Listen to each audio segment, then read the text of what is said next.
Las 5 peores mentiras que se dicen de AMLO. ¿Qué es un comunista? Definitivamente la persona que oigas decir esta palabra, ten la certeza de que no sabe de lo que está hablando. Si no me crees, pregúntale qué quiere decir eso.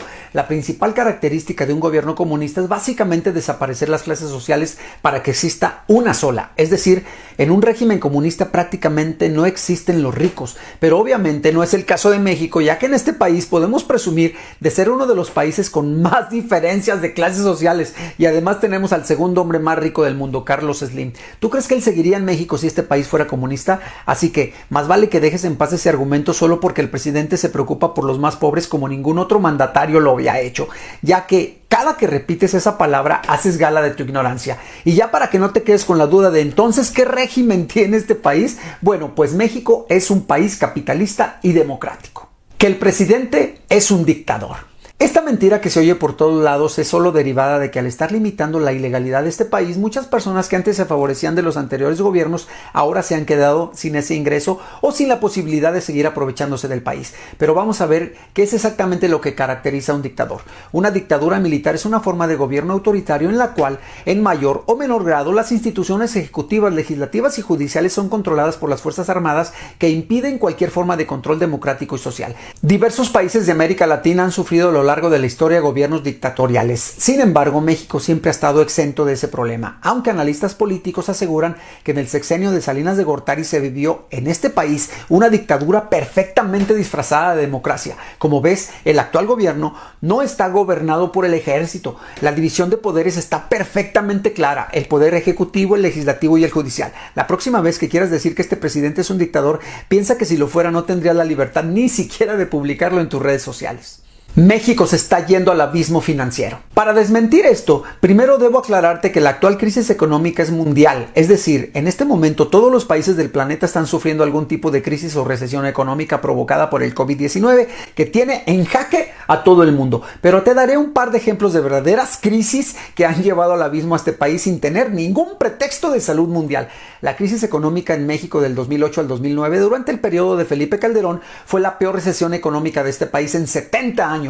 De acuerdo con los pronósticos de la Organización para la Cooperación y el Desarrollo Económico, la contracción del Producto Interno Bruto al terminar 2009 sería de 8%. Pero la crisis tiene su clímax durante la administración del presidente Carlos Salinas de Gortari del 88 al 94, que incrementó el gasto fiscal a niveles históricos antes de terminar su mandato, mientras el peso mexicano se sobrevaluaba y las empresas se fueron del país poco a poco llevándose las inversiones a otras partes del mundo. Ahora, bajo el mandato del actual presidente, aunque las metas no se han cumplido, seguimos siendo un país que genera inversión interna con las 3 megaobras que permitirán tener un desahogo económico importante. Seguimos produciendo petróleo, incluso mucho más que en todos los sexenios anteriores, ya que este rubro ya había sido desahuciado por los anteriores gobiernos, permitiendo que empresas extranjeras entraran al país y explotaran este recurso. Derivado de esta contingencia mundial, el valor del peso cayó, pero en los últimos meses se ha recuperado satisfactoriamente. El Producto Interno Bruto que genera el país, aunque golpeado por la pandemia, sigue en franca recuperación.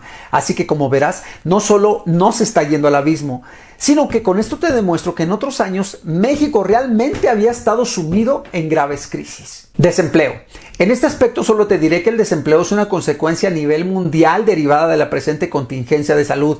Países del primer mundo sufren estos embates. ¿Por qué México habría de ser la excepción? Sin embargo, el gobierno actual ha tomado medidas incentivando con recursos programas de asistencia para que los mexicanos puedan subsistir y emprender algún negocio con el dinero que el gobierno les ha proporcionado.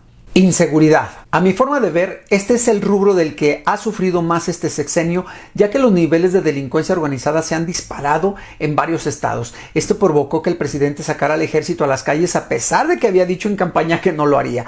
Actualmente se sigue luchando día a día con este terrible mal que se dejó crecer desde el sexenio de Salinas de Gortari, pasando por Fox, que se rumoraba que tenía pactos con cárteles. Con Calderón, actualmente se investiga su participación por medio del juicio de su secretario de Seguridad Nacional por acuerdos con la delincuencia organizada. Durante ese periodo entraron al país miles de armas en coordinación con el gobierno de Estados Unidos para supuestamente rastrear y detener a los delincuentes. Las armas llegaron, pero los delincuentes nunca se les detuvo, solo se usaron para aumentar los crímenes en el país. Y ya con la llegada de Peña Nieto al poder, se vivió una de las épocas de más inseguridad donde el contubernio de autoridades, funcionarios y crimen organizado fueron por demás evidentes. Actualmente el presidente ha dicho y sostiene que no habrá acuerdos con la delincuencia y se mantiene firme a hasta hoy en día para bajar poco a poco los índices delictivos.